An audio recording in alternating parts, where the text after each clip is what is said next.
You're with Julian on the Brown Note, and a very quick review of the film Backlight, which is the latest in the never-ending stream of Liam Neeson films.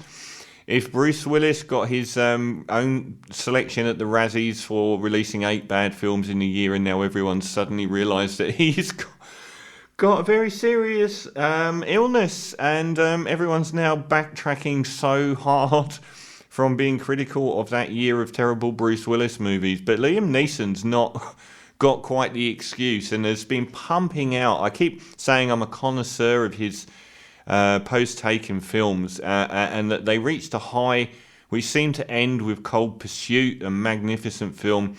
Maybe 5 years ago, it was like three or 4 years ago, they were getting much more interesting, and then he just went back into this endless stream of very bog standard Liam Neeson actioners.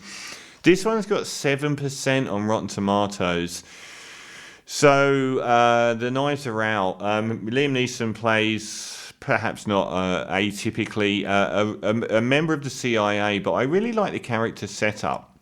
It's a character that is a fixer.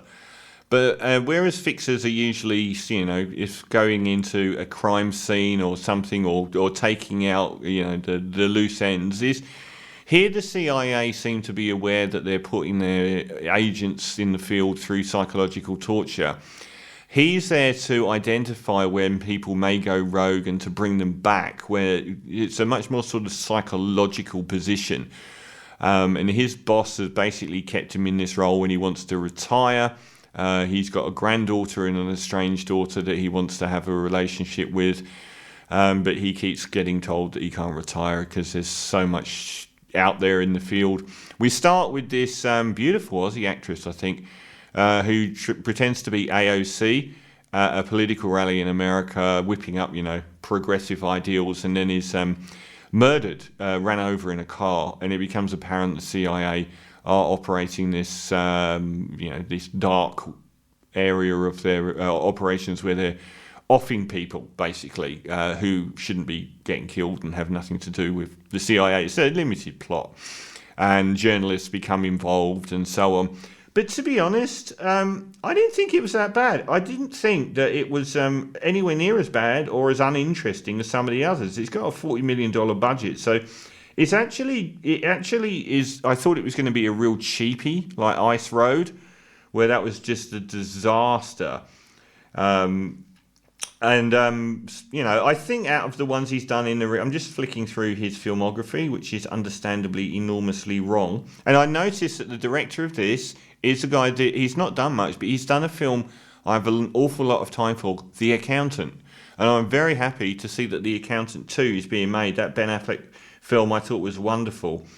Cold Pursuit was kind of the end of the really great ones.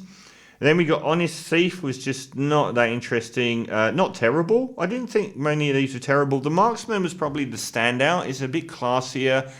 It had a little bit more soul to it than the other ones. The Ice Road was just a B-movie. And that's what I thought I was getting with Backlight. But to be honest, I thought that it was a relatively well-produced film. Relatively exciting. Liam Neeson's acting in most of these has been actually very good. So it's a character that reminded me of Mike from Breaking Bad, where he's got this young granddaughter that he tries to become involved in her life. It was a very much similar paradigm to that. Only the last sort of fifth of the film, I thought everything sort of petered to nothing really. But if you do like those Liam Neeson films, I don't think it's a 7%. I'm going to give Backlight a straight 5 out of 10. Because it did it for me. It was, you'd have to be on board for that kind of film, but 7%? I don't think so. I mean, it's ordinary and it's obvious and it's been done a million times. But for the most part, done relatively well here. So Backlight a 5 out of 10. I mentioned that I was playing 2 theme tunes.